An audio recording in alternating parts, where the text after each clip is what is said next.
Good evening, guys. It is late on Sunday, September 20th, 2015. We are going to recap the Green Bay Packers game against the Seattle Seahawks, in which the Seattle Seahawks end up losing by a score of 27-17. Alright, so that is basically what I expected. I was okay, and I am okay with the Seahawks losing by 2 scores. It definitely looked like after the first 2 drives, it looked like it was going to be a long night after the first 2 drives from the Green Bay Packers, and then it turned into a slugfest. It wasn't a shootout, which is good. You never want to get into a shootout with Aaron Rodgers and company, so that was definitely a positive, and it was close, and the Seahawks were in it. But I just did not see them coming through in this one. So, in a way, I'm upset that they lost, but, you know, I'm not heartbroken because I was expecting at the beginning of the season to lose this game. If there are any Green Bay Packer fans who come across this, we'll talk more about this later on in the video, but congrats on the win. You finally got revenge on the Seahawks after the 3 soap opera-ish games in Seattle, so you finally avenged those 3 losses, and the NFL is all about, and professional sports in general, is all about what have you done for me lately. So now, at least for this year, and at this point in time, head-to-head wise, you have the better team compared to the Seattle Seahawks. So congratulations. I'm hoping now that we can put this Green Bay-Seattle rivalry, which I will talk later on, I'm hoping we can put that to bed, but I will talk about that later. Really was hoping, again, that I could come on here and say I was wrong, but unfortunately I was right. So with this Seahawk loss, I am 1-1 with my predictions, with the Seattle Seahawks dropping to 0-2. Looking at some team stats, again, like the St. Louis game, it was actually, statistically wise, actually a pretty close game. Each team had 21 first downs. Seattle had 12 passing first downs compared to Green Bay's 11 rushing touchdowns.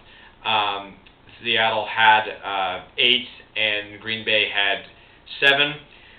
For third down efficiency, Seattle was 3 for 9 compared to Green Bay's 4 for 11. So, again, a really, really close competitive game. More of a slugfest in this one compared to the St. Louis game. The score didn't get as high, which was actually, again, that's props to the Seattle defense for containing Aaron Rodgers a little bit. I'll go into more about that later. So, at least if the Seahawks are going to lose, they are losing in a competitive way. I mean, this is not like the Jim Mora year where, you know, you knew that the game was over even before it was kickoff. It's nice to have a competitive team and, you know, be engaged and still have the opportunities to win the games, because it just goes to show you that if maybe 1 or 2 things go Seattle's way, then, you know, we're talking about Seattle victory, which can give us hope to future games in for the rest of the season, because we got 14 more of these to go through. My key for Seattle in order to win this game was to have a strong ground attack, and I talked about that in my preview video. Well, if you look as far as the team-wise, the Seahawks rushing-wise actually averaged 4.8 yards per carry. They had 25 carries as a team. So that statistic is good. The unfortunate part of that statistic is you had 2 rushers. You had Russell Wilson, the quarterback, and you had Marshawn Lynch. You would expect Marshawn Lynch to have more yards, more rushing yards, and average more rushing yards per carry than Russell Wilson due to the positions. And that is not the case with this game. Marshawn Lynch rushed the ball, had 15 carries for 41 yards, averaging 2.7 yards per carry. And Russell Wilson had 10 carries for 78 yards, averaging 7.8. Now, kudos to Russell Wilson for trying to figure out a way to move the ball down the field. I also give kudos, even though it was kind of weird that they were trying to throw to Marshawn Lynch compared to having him rush it, even though we know that catching the ball is not Marshawn Lynch's forte. I commend Darrell Bevell for trying to get Marshawn Lynch involved with the plays. However, the offensive line for Seattle did not do anybody any favors tonight. For the second game in a row, Marshawn Lynch, it was either, he got 9 yards or he got 2. It was between those range, that range. And with Russell Wilson rushing, it either tells me, or it should say, that either nobody's open or he's having to scramble. And I felt watching this game that he was having the tendency to scramble a little bit more because he did not have time to look downfield because his offensive line was not doing doing their job. So I think that's more of an offensive line problem than a Marshawn Lynch problem. Because, both Lynch and Russell Wilson can only do so much. The offensive line isn't going to create the holes. You're not going to have a solid ground attack. And I think that was one of the big differences. In the game. Speaking of the ground attack, what was very unfortunate about this game, Eddie Lacy got hurt and was out for the game with an injury for the Packers. And when he went down, I thought, whoa, hey, that's actually a very, very, that could, you never want to see anybody get hurt, but that could go into the Hawks' advantage. Or play to the Hawks' advantage. And that was not the case. James Stark comes in, carries the ball for 20 yards, 20 carries for 95 yards, and averages 4.8 yards per carry. That tells me that the defense had a very difficult time stopping the run. Green Bay's offensive line in this game was absolutely outstanding. They did a very good job protecting Aaron Rodgers. He was only sacked twice, and there was many plays where it looked like the Hawks had him, and he was able to stand in the pocket and make those deep throws. So I really think that I thought that Green Bay's offensive line did a very, very good job tonight in terms of the Packers' victory. I do have a few goats in this one. The first one is Michael Bennett. And the second one is Richard Sherman. In one drive, it looked like the Green Bay Packers only got a field goal out of this. But if Michael Bennett doesn't, go off sides, Aaron Rodgers doesn't throw deep, because they talked about that throughout the broadcast, that every single time that there's somebody that, jumps offside and they can get a free play, that Aaron Rodgers likes to throw deep because he doesn't have to worry about throwing an interception, which I do think is a good strategy. But Michael Bennett jumped offsides a couple of times when Aaron Rodgers was doing the hard count, and it led to extra plays, and it led to some extra points on the board. Richard Sherman. Richard Sherman's actually my favorite player on the Hawks. I got a T-shirt. I was fortunate enough to meet him. I have his autograph. And I really have enjoyed his trash talking and him backing up his play on the field. However, this is the second game in a row where they're not throwing the ball toward his area a lot, which is good. That's actually a very, very good thing. The problem is when they do when the opponents, St. Louis and Green Bay, did throw the ball Richard Sherman's way, Richard Sherman could not make a play. And it turned out to be a big factor in both games thus far. There was a play where he didn't stop a crucial third down or deep bomb against St. Louis, and in this drive where Michael Bennett goes off sides for a free play, they attacked him. He's out of position. He ended up running back to the defender and then causes a couple of penalties. One was pass interference. The other one, the receiver made a catch. So, Richard Sherman, I understand that he is arguably the best cornerback of the game, and he might be going a little downward compared to the previous years. But if you're going to be a top corner, you need to make plays when the ball's thrown in your direction. It doesn't bother me that they're only targeting that area of the field 2 and 3 times a game. That doesn't bother me. That tells me that overall Richard Sherman's doing a good job defending the wide receiver and the number one guy on the number one wide receiver of opposing football teams. That's fine. But when the ball comes your way, you need to make a play. And that's the reason why I have Michael Bennett with his false start penalties and Richard Sherman as goats. Because if a couple of those plays did not happen, again, points would not have been put up on the board. Defense wouldn't have had to play as hard as they did. They extended some drives, and it led to the Packers it helped the Packers controlling the clock because they won the time of possession in this game. The other one, GOAT I have for the Seahawks is KJ Wright.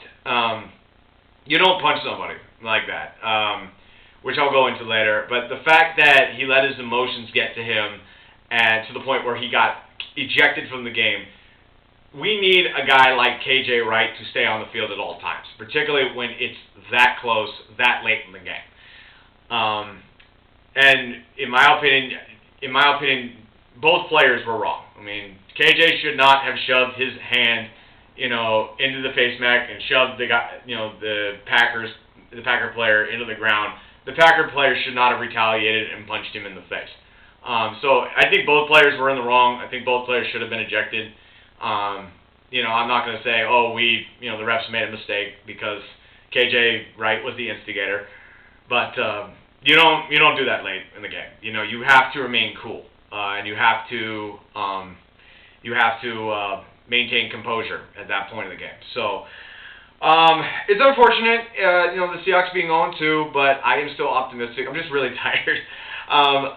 I'm still optimistic that we can still go to the playoffs, which I'll talk about in my next video against the Chicago Bears. A couple of thoughts, though, outside of this game. The first one is, in my opinion, there should not be any fighting in football. Period. And what bothers me is I understand that, football is a full contact sport. You're tackling a guy, guys are just trying to get, other players to the ground. There's, there are some guys who don't tackle properly. I mean, heck, I think it was, I can't remember who it was, but somebody, attempted to tackle somebody and went from the shoulders and then ended up, tackling from the shoulders, but as they went down, the arms went around the neck. So I understand that bodies fly, and I also understand there are quote-unquote cheap shots. But if you want to see fighting, you go to a hockey game. I mean, this is not hockey, all right, where fighting is built in to the sport. It's part of the culture. It's part of the game. You give me a cheap shot over here, I'm going to give you a cheap shot over there.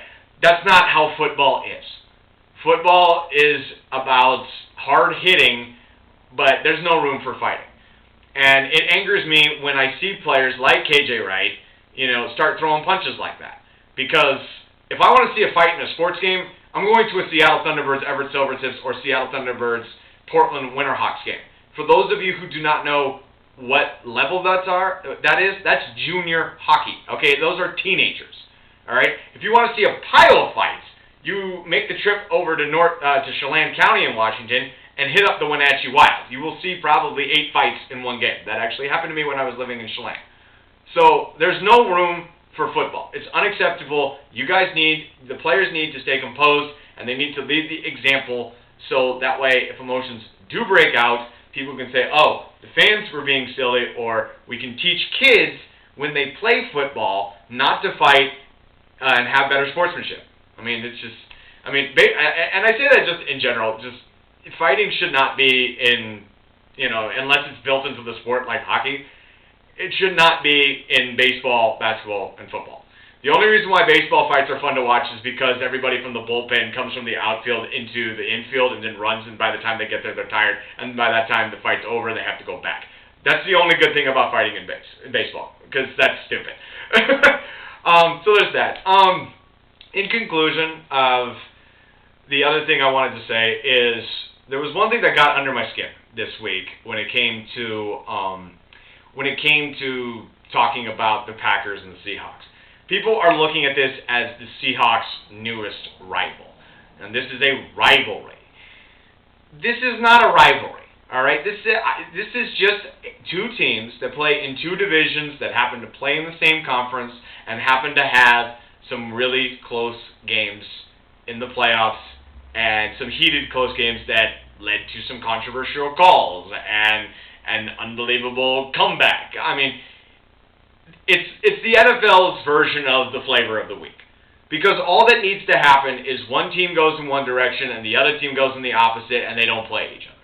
Unless, it's the NFC West turn to play teams from the NFC North. It's seriously, when I look at the Packers, I don't look at them as an arch rival. I look at a team that the Seahawks keep ticking off because we keep beating them, but I don't look at them and say, oh, well, the Packers are the newest rival for the Seahawks. No, when I think of rivals and heated hatred rivals, I think of the Santa Clara 49ers, St. Louis Rams, and the Arizona Cardinals. And the other two teams that I don't like right now are the New England Patriots and the Pittsburgh Steelers. And we don't have to go through reasons, but I don't look at, I see that big green G, and my blood does not boil. It just doesn't. So I'm really hoping that with the Packers finally getting their victory against the Seahawks and finally can avenge what's happened to them the last 3 times that we've played them, I'm really hoping that this can be put to bed. If we face each other in the playoffs, that's one thing. But if we don't, I'm really hoping that this can be put to bed, all right? Because if this was a rivalry, then number one, we would play each other every single year. The Packers have played the Seahawks 4 times the last 4 years, with 2 games being in the same season. So sometimes we don't even play the Packers. And another thing is, if this is a rivalry, you got to win on the road. I mean, the last time the Packers won in Seattle, it was in 2008. Aaron Rodgers was the quarterback of the team, but he was facing a injury-riddled offensive line, wide receiver core, and we had Charlie Fry, our third-string quarterback, in because Matt Hasselbeck and Seneca Wallace was hurt. Congratulations, Aaron Rodgers. You beat Charlie Fry. I'm very proud of you. So, I mean, ever since that game, it's all been all Seattle in Seattle and all Green Bay in Green Bay. And Seattle, as I said before, has not won in Green Bay since 1999. So, where is this rivalry? There's no rivalry. It's just two teams that just happen to be playing each other over and over and over again because they're some of the top teams in the league. So I'm really hoping that this idea of Green Bay versus Seattle rivalry can finally be put to bed. Packer fans, you got your revenge. Seriously, I hope you enjoy it. I'm really hoping that we can get past this because, and I'm not trying to say like, oh, well, we lost or anything. No, I mean, in some regards, this was kind of getting a little silly. We beat you guys over a controversial call, and then we beat you guys in a blowout, and then we beat you guys in a historic comeback. Okay, so for those 3 games, we were the better team on paper. I have to say on paper because of the failed Mary. Now you guys have the better team. Okay, end of story. You guys have a better team than Seattle. Okay, end of story. No rivalry, no heated discussions. Congratulations. Seriously. All right, so that will do it for the recap for the Seattle Seahawks versus the Green Bay Packers. We are going to run through the NFL scoreboard now to conclude. We'll start off with the Thursday night matchup as the Denver Broncos defeated the Kansas City Chiefs in Kansas City 31-24. And then games that happen today. We have the Carolina Panthers defeating the Houston Texans at home 24-17. The Steelers, Pittsburgh. Oh my goodness, I saw the first half of this game. You were all over the Santa Clara 49ers, 43-18, and the Steelers were up 29-3 at halftime. So very, very big win for the Pittsburgh Steelers. Tampa Bay edges out the New Orleans Saints in New Orleans, 26-19. The Vikings, 26-16 winners over the Detroit Lions in Minneapolis. The Arizona Cardinals defeated the Chicago Bears, the Seahawks' next opponent, 48-23 in Chicago. The Patriots, the heated rivalry or the heated trash talking that happened between Rex Ryan and Rex Ryan. The Patriots defeated the Buffalo Bills 40-32 in Buffalo. The Cincinnati Bengals, in a game that went back and forth and saw Phillip Rivers breaking the San Diego Chargers all-time passing touchdowns record. The Cincinnati Bengals beat the Chargers 24-19 in Cincinnati. In the battle of some Heisman trophies, winners, the Cleveland Browns 28, Tennessee Titans 14. Atlanta comes back with 14 points in the fourth quarter, unanswered 14 points to beat the New York Giants in the Meadowlands 24-20. We have the Washington Redskins giving the St. Louis Rams their first loss in Washington, D.C., 24-10. The Jacksonville Jaguars edge out the Miami Dolphins in Jacksonville, 23-20. The Baltimore Ravens were upset by, out of all teams, the Oakland Raiders. So congratulations, Deshaun. Your Raiders won in Week 2, and you don't have to worry about them going 0-16 like you did last year. So congratulations to the Raiders. 37-33 winners. And then the last game, and probably the worst football game of the week, was the Dallas Cowboys 20, Philadelphia Eagles 10. I watched that entire thing, and for anybody who thinks the Seahawks have some problems, look at Philadelphia. They got a lot of concerns. And then, of course, tomorrow we will have the Monday night game, which will be hosted by the Indianapolis Colts taking on the visiting New York Jets. So, okay, that will conclude Week 2. I will attempt to preview the Seahawks' next opponent, the Chicago Bears, tomorrow. Hopefully get that video up for you guys soon. And once again, the final score, Packers 27, Packers 27, Seahawks 17. The Seahawks are now 0-2 to start the 2015 season. Feel free to comment, share your thoughts, and thanks for watching. Go Hawks.